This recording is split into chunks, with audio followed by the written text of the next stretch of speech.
Hello everyone, welcome back to our live Q&A conversation. Welcome to another episode of Coach's Corner. Maria Birova here, Clean Health Master Coach and WBFF Pro. Today we have a very special guest. If you guys aren't familiar, we have Leticia joining us today, and I will let her do a brief intro on her history with clean health. For those of you who have been following us for quite a while will be very familiar with who Leticia is, and we're going to be talking about the transformative mindset. And I think oftentimes, especially when we're setting goals, talk about it. I'm going to bring her right on. Let's see. Come on. Hello. Hello, how are you? I am doing well. How are you doing? I'm good. Quite the opposite side of the world I'm located to you, but I'm good. Yes. Yes. And I was just giving a brief introduction, but I'll let you take the honors of doing that as well. We're going to be talking about, mastering a transformative mindset and why it's so important, and honestly, a key component to not only getting results, but keeping them. But before we do that, for any of our new followers who may not be familiar with you and not our OG Clean Health followers, can you give an introduction to who you are, what you do, and a little bit of your history with clean health as well? Yeah, 100%. So I'm based in Perth. Well, based in Perth, Western Australia, and the lovely Dane McDonald brought me over to Sydney when Clean Health still actually had their face-to-face gym, which is located in Chatswood. And I worked with Clean Health for a year prior to COVID, both online and face-to-face. So I've experienced firsthand, what it takes to achieve, lasting transformations with clients, from all across the globe. I'm also a WBFF Pro, like you. And yeah, so I've been in the industry pretty much for about 7 years now. I'm running my own. But in terms of clean health, I think, we see so many people come through with these amazing goals, and, the intention is there to set these goals and execute them. But there's that barrier, and there's that breakdown in, understanding of themselves and their mindset. And I think since obviously starting my own business, I've, really furthered that with working with women and gotten to understand, what it is that what it takes to really start to not overcome, but work through barriers and turn those struggles into essentially strength points to take results to another level and keep them. Yeah, I think as coaches, especially as, aspiring PTs, you master the nutrition program design, you master training program design, you check off those boxes. But sometimes I think we tend to overlook as beginners the art of coaching and how much mindset actually plays factor to encouraging your clients to make that change. Because as PTs, we're in the fitness industry, this is our life. It may come easier to us, but when you're working with clients, especially Gen Pop that are not athletes, even athletes run into this issue as well. Let's not forget that. But it's that mindset around making the change and keeping the change. And, don't get me wrong, as competitors, we go through ups and downs with our mindset, pre-season, post-season, during season. So why would you say, mindset is such a crucial component to transformation? And, what is the main reason for that being overlooked as well? Yeah, look, so, I guess when you look at transformation, initially it's such a word that's thrown around so much and even myself, like I know what I define transformation as, but initially when that word's presented to me, we think aesthetics, right? Because it's essentially what we've been conditioned to think.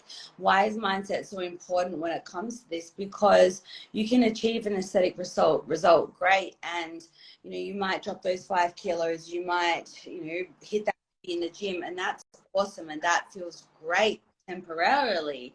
But what's the underlying why behind it? You're doing that for a bigger reason. There's something else that's happened to you, whether it be 5 years ago, whether it be a week ago, or something deeper with your core and within your heart and your mind that's triggering you to take these actions. And I think the wise mindset is so important, because understanding your why and your internal environment that's caused you to take action towards this transformation physically or within the gym is what you kind of need to hold with you post transformation to allow yourself to keep those results and to keep growing and moving forward so that you are always evolving, essentially.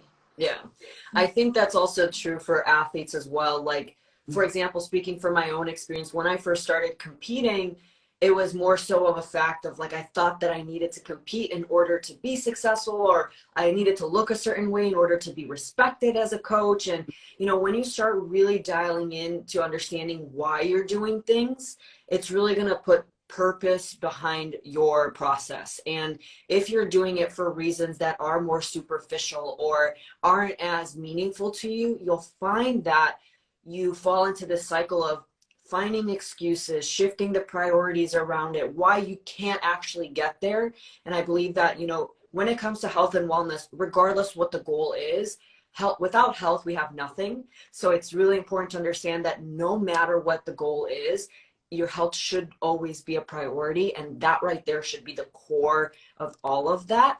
That's just my personal opinion, because it doesn't have to be, health doesn't have to be a certain body size, a certain look, right? It's just simply about getting to that point where you are at your utmost health. So I think one of the things I want us to start off with talking is, you know, as coaches, what are the common mindset blocks that you see when you have, you know, new girls that you're taking on or new clients, and what are the most common ones that you see or run into? For me, I would say there's a couple. I think obviously number one, clients coming to you with that short-term focus or short-term approach mindset. And again, bring it back to what we said before, you know, I want to achieve X, and it stops there. It kind of stops with that one goal. And I would say that's probably the biggest one to kind of to see coming through, especially with new clients that are new to training or new to goal setting or new to understanding their own mind and what they're actually capable of. That would probably be number one. I definitely think an all or nothing approach comes off the back of that as being number two. People are so ready to go all in and give it their all and do everything possible or everything they think possible to achieve that goal. So that's probably the second one.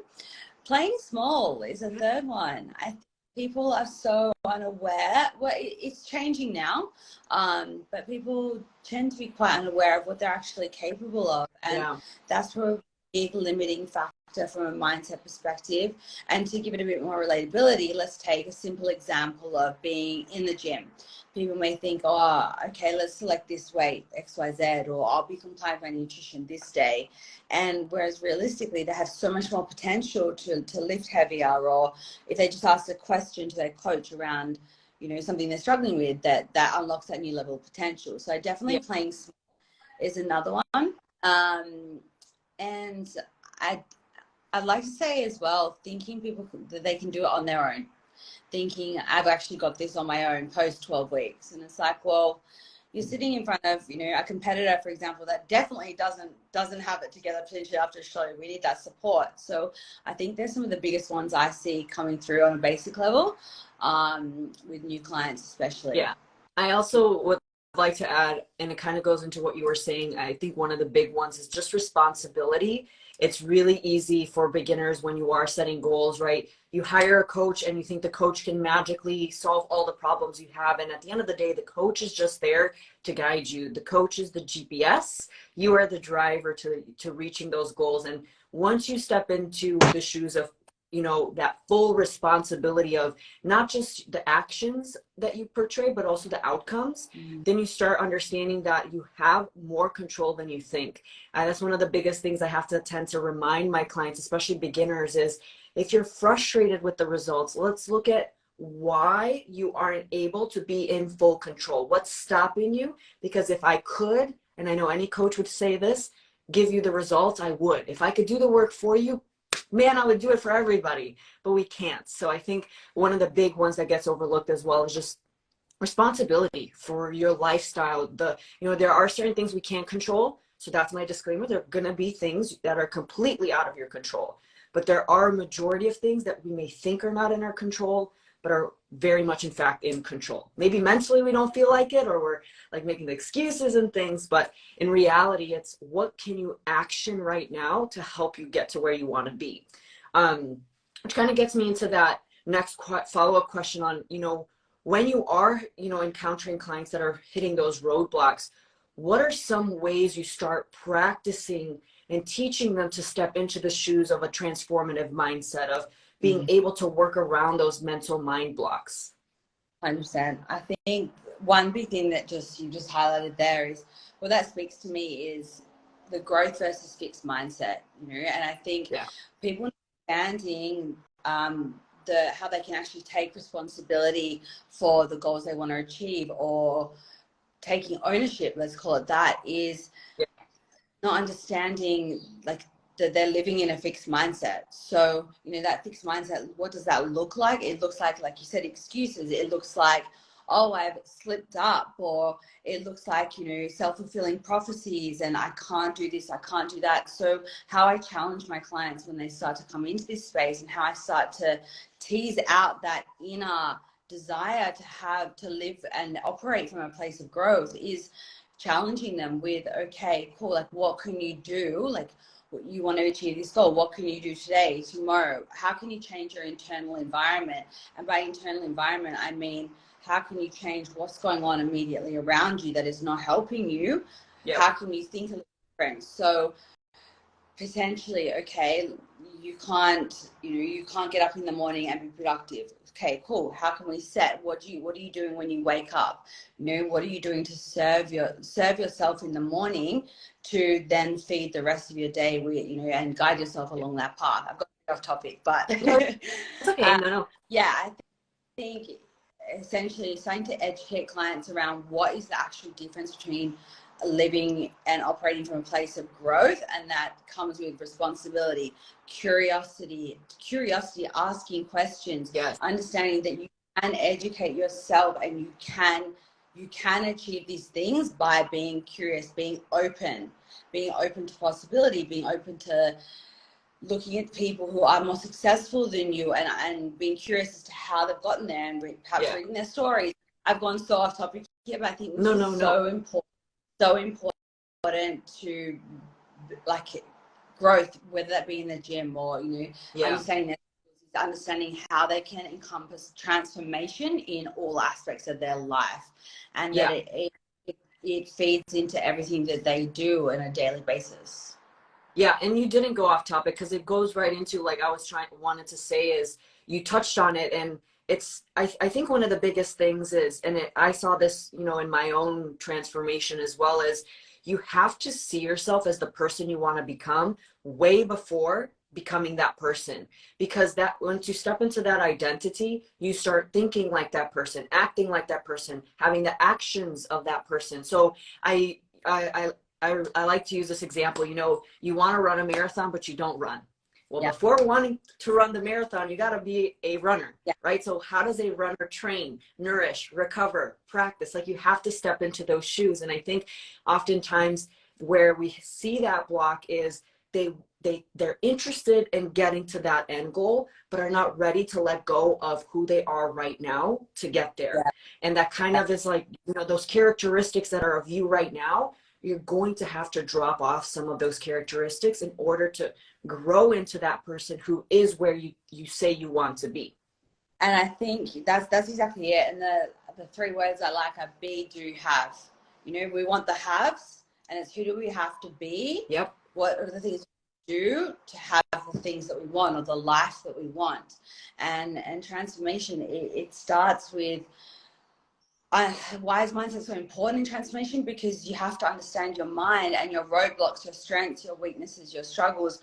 You have to understand where you're going to show up, easily, where you easily apply resistance, and why are you resistant to these things. And more importantly than all of it is changing that mindset of, oh, I'm just the way I am because of X, or I'm just not motivated today, or I'm resistant to, how can I be X, Y, Z? That lead to not being resistant, or to like you said, being that person that runs the marathon, how do I get there? Okay, well, you have to be curious and you have to work backwards and start to understand your own mind and where it's going to show up for you and when it's going to be essentially your worst enemy at times, and how you can befriend that part of you that needs to change and evolve to get you to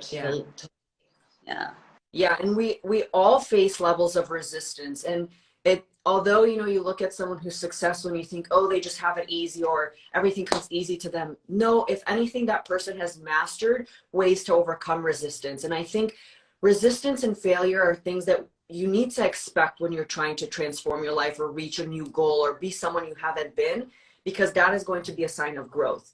Oftentimes I think it's that, especially now at that time of year where everybody's setting ambitious goals or they're reflecting on like what they didn't achieve or did achieve in the previous year, and they think they need to do it really, really quickly.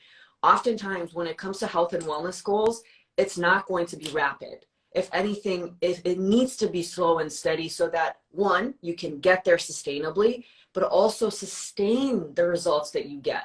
Because I'm sure of it, the marketing of all of these fads that are out there right now around the new year, I wish I could just block them all and report them, but we can't. Coaches are battling them all the time. But I think it's just really important to understand that, yes, it's going to be difficult if you haven't tracked your nutrition before, haven't trained before, haven't monitored your sleep and water. Like, of course you're going to have that challenge if you haven't done it before. We all start as beginners. I remember my first time mastering tracking. Oh my God, it was the hardest thing I've ever done. And I was like, no way, there's no way I can do this. Looking back now, and I'm like, thank God I stuck through with just practicing it. And it kind of goes into my next question that I want to hear. What you do with your athletes and girls that you coach is, what are some practices daily that you encourage them to do to help them make those transformations and prioritize their mindset in their day-to-day routine?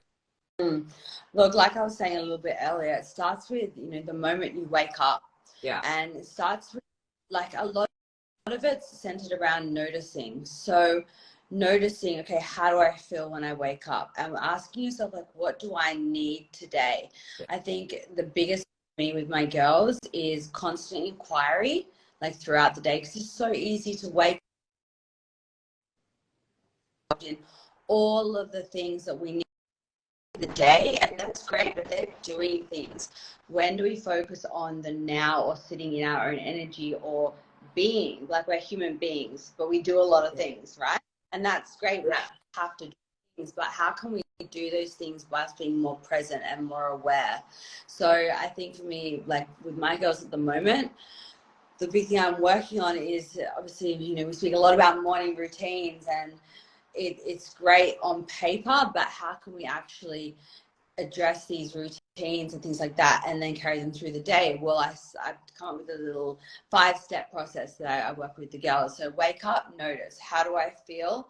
What do I need? The second one is connection. Okay, based on that noticing, what do I need to connect with the most this morning that's going to allow me to bring out my best, bring out, myself in a way that I need. So whether that be with myself, do I need to spend 5 minutes journaling? Maybe you don't need to journal every day. Maybe you're better served to connect that morning of connecting with a human being, connecting with a friend, connecting with, for me, it's my puppy at the moment. She's just, she So gets cute. me going. She's so cute. She's so naughty. She's got a cone on her head at the moment. And then next, it's like, okay, well, rather than just running to caffeine, how else can I energize myself for the day? Yeah. Is it a cold plunge? Is it a glass of warm lemon water? Do you mean, how can I wake myself? Do I need to dance around to get my energy flowing? For me, it's those kinds of things that I'm working with the girls at the moment that bring themselves to ask themselves those questions of what do I need, and therefore they can start to apply that throughout the day. And similarly, in terms of like what needs clearing out, because we can't transform, like you said, with those unhelpful patterns in there.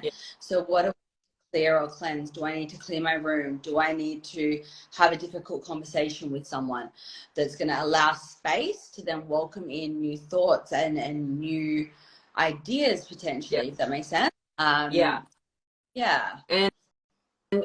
I do something very similar. I call it the 5-minute mindfulness. And it does not have to be journaling. It could be dancing. It could be sitting in silence. It's just 5 minutes where you're not right away on your phone right when you wake up. It's 5 minutes of actually trying to wake up and be as present as you can be, whether it's listening to some music or, cuddling your pup and just standing up and just being present as you're waking up. I think that's one of the things that very similar to what you're doing with your team. It's just to really allow yourself to not always be go, go, go, where you're just like robotic with everything you do. Because sometimes we get so lost in our process that we forget to be present. And I think sometimes reminding ourselves to be present brings more control into our hands again.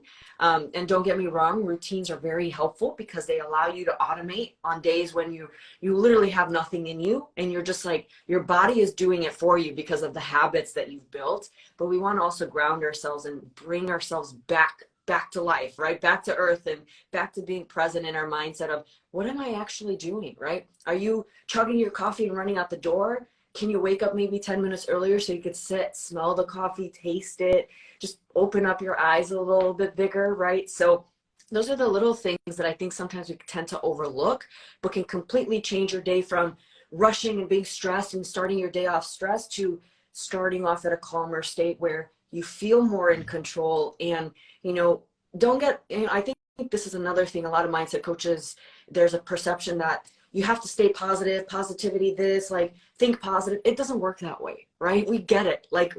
I can't do that. If I'm having a crappy day, I can't do that. So I think doing certain things like that can set you up for success. So you're leaning towards being more optimistic about what your day can be like, especially if you haven't started it yet. Exactly. I definitely agree with that. Now, when it comes to, for example, you have a client, the New Year goals where you're reflecting on, setting certain goals, whether that be fat loss, building muscle, getting ready for a competition.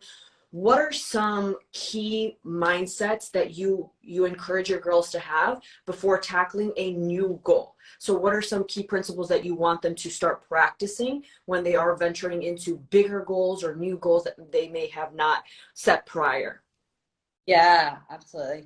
So I think the main one is reflecting on what you've just achieved or accomplished, or the goal that you've just currently been working on, and how can you set a new goal. And with, obviously, every time you set a goal, you want to execute that with greater intention and have a better result than the last. But for me, I believe that's impossible, because how can you define what's going to be better if you haven't reflected on what you've just currently done? So reflection, 100%, is probably one of the main things from a mindset perspective. Like, what went well?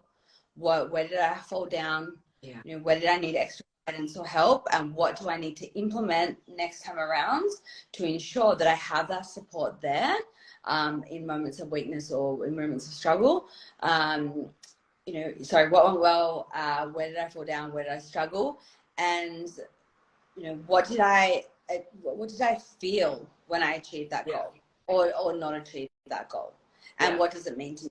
So I think covering those things off from a mindset perspective can help often actually shift the next goal, to be fair, because you might think you have a goal and then you reflect on all of these things, and perhaps the goal you just achieved wasn't as meaningful to you, as you thought it was going to be.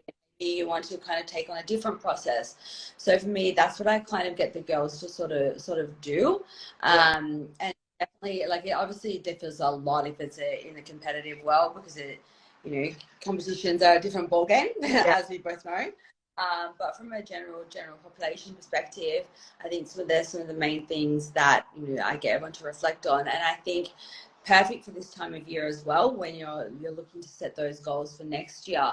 I see a massive disalignment at the moment where everyone's going about setting goals for the new year, but their actions towards this time of year are just completely misaligned. So I think that's a big one. I actually was just talking with, coworkers of mine and other coaches, and I don't know if you saw this too, but there was not only a drop in compliance over the holidays, but just a general, not even interest in trying to sustain some of the habits. It's just whatever, just the holidays are around. And I think that's a common thing that I saw the most this year after all these years coaching. I was kind of surprised. And I think it's just because like the world is open and you get to go and see more people and you're enjoying, these experiences and social events. And one of the things that I was really stressing over, feedback calls and was the biggest thing was you don't need to put these goals on the back burner over 1, 2, 3, even 4 social events that are around the holiday season. If you're eating about 24 to 28 meals a week, don't let 2 to 3 throw off your entire week, right? Yes, these are going to probably be weeks where you're out of routine. You're facing a little bit more resistance, right? You're in situations that are a little bit more uncomfy if you're like trying to stay on top of your nutrition. If let's say you're traveling, maybe you don't have your scale, your normal routine for food, gym access, that's fine. And I think instead of running away from it, communicate with your coach, because I'm sure your coach is going to provide some sort of insight on navigating that. So tell me what did you tell your team when it came to, all right, you're faced with the holiday season. How can you manage your health and the holidays in balance?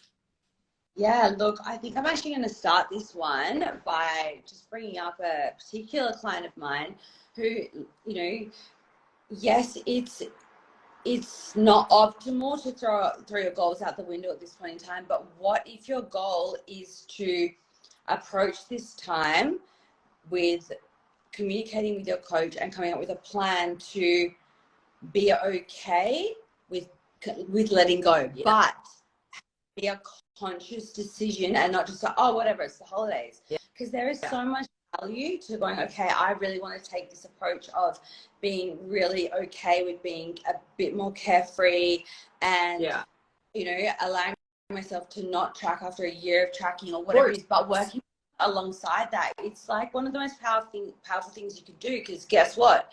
This is a goal that you're still working on through this period, and there's so much value to gain from that, even though you may be going as off track as someone who's just gone, oh, whatever, goes out the window.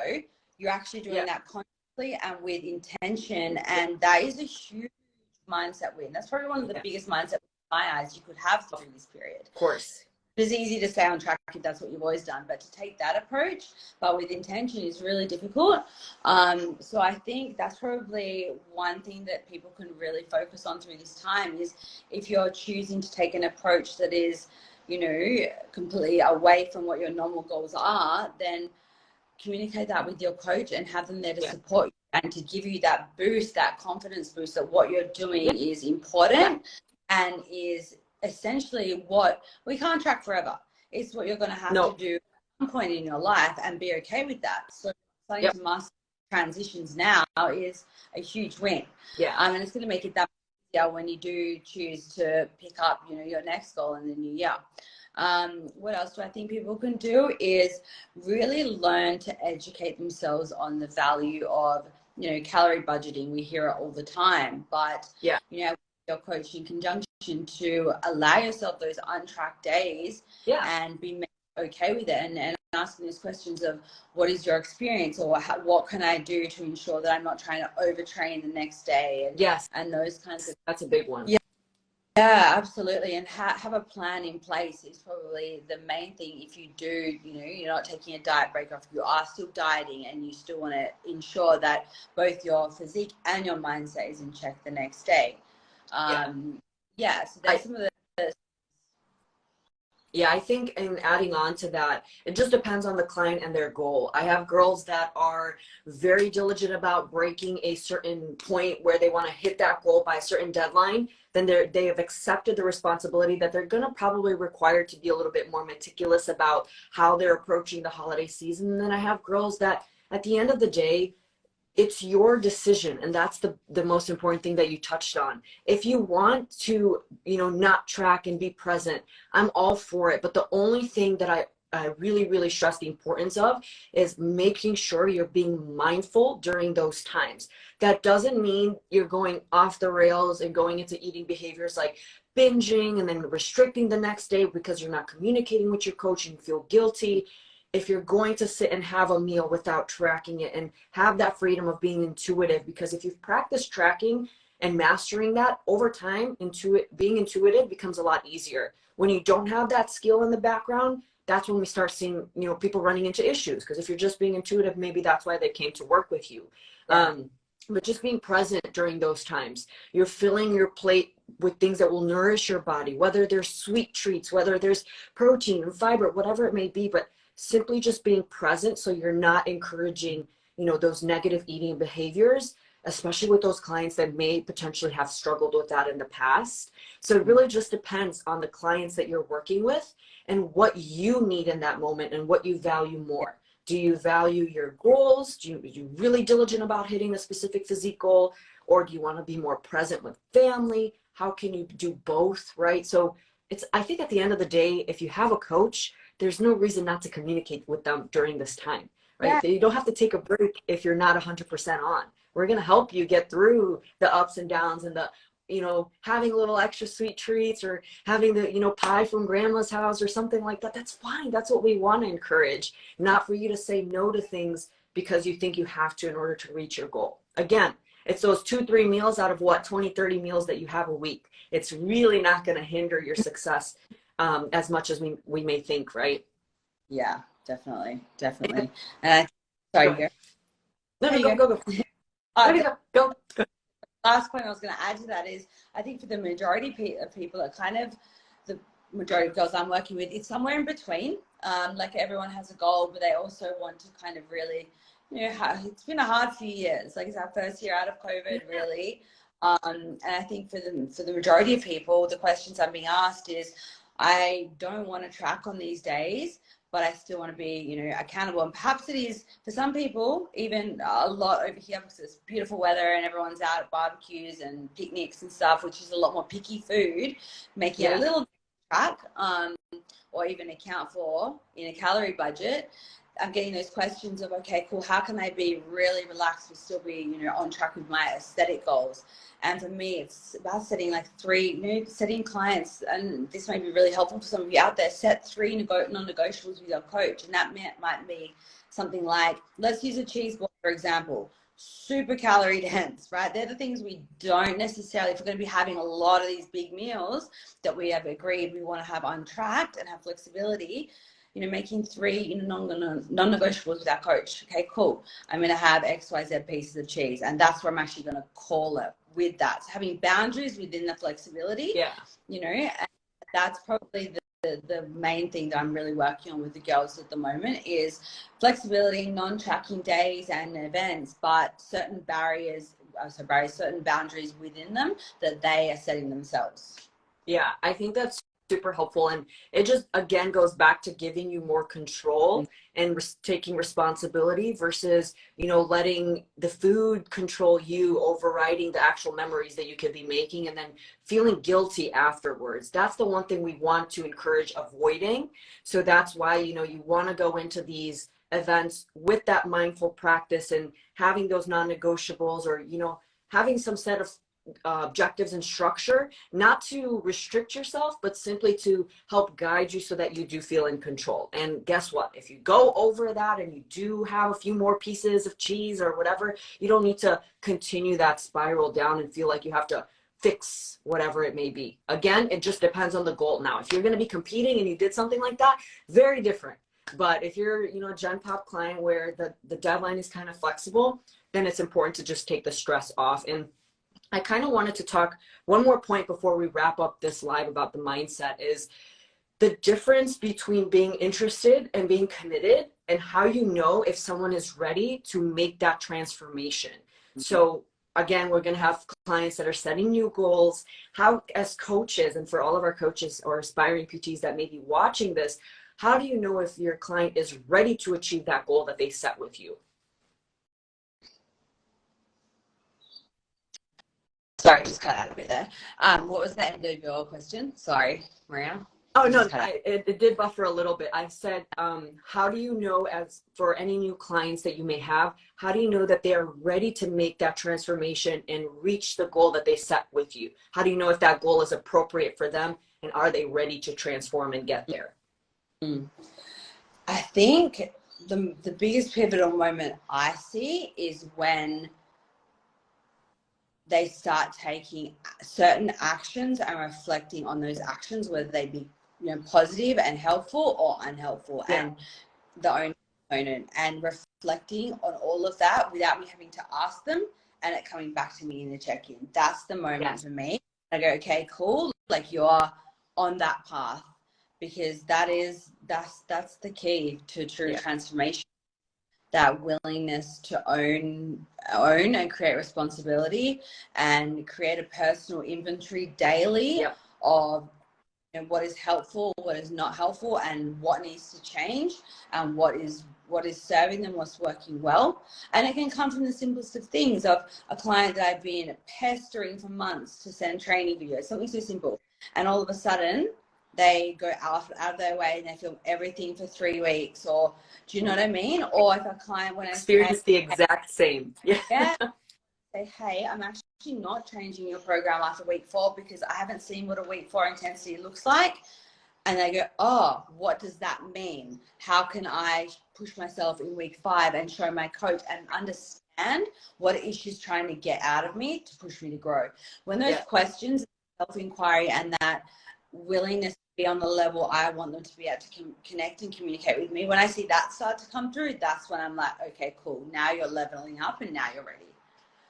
Yeah, and that will come. And I think one of the things for anybody that's watching that, is a client or an athlete or a coach with their own coaches, like at the end of the day, you will grow into that, and it comes right back down. And we said this so many times during this live. I think that point of reflection, with that reflection, we can't really assess why we're running into these issues. So I think it's important, whatever that looks like for you, whether it's journaling, sitting in silence, having a conversation with your coach, with yourself, saying it out loud, whatever, drawing a picture.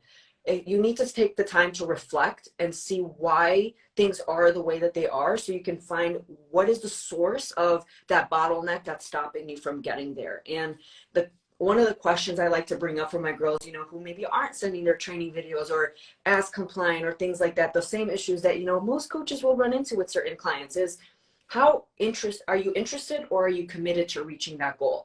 Because if you're interested, then sure, you can have actions like that. And if you are okay with the results that you're achieving, then let's keep on going with this approach, and you can stick with what you've been doing. But if you want to surpass where you are right now and get to where you want to be, and if you're not there yet, you have to reach that level of understanding that you need to be committed. Being committed and interested are two different things. And once you understand the difference and truly commit to that goal, it's not how you're going to do something, you find the way, right? It's not if I can do this, or no, it's you find out how. So you reach out to your coach. Yeah.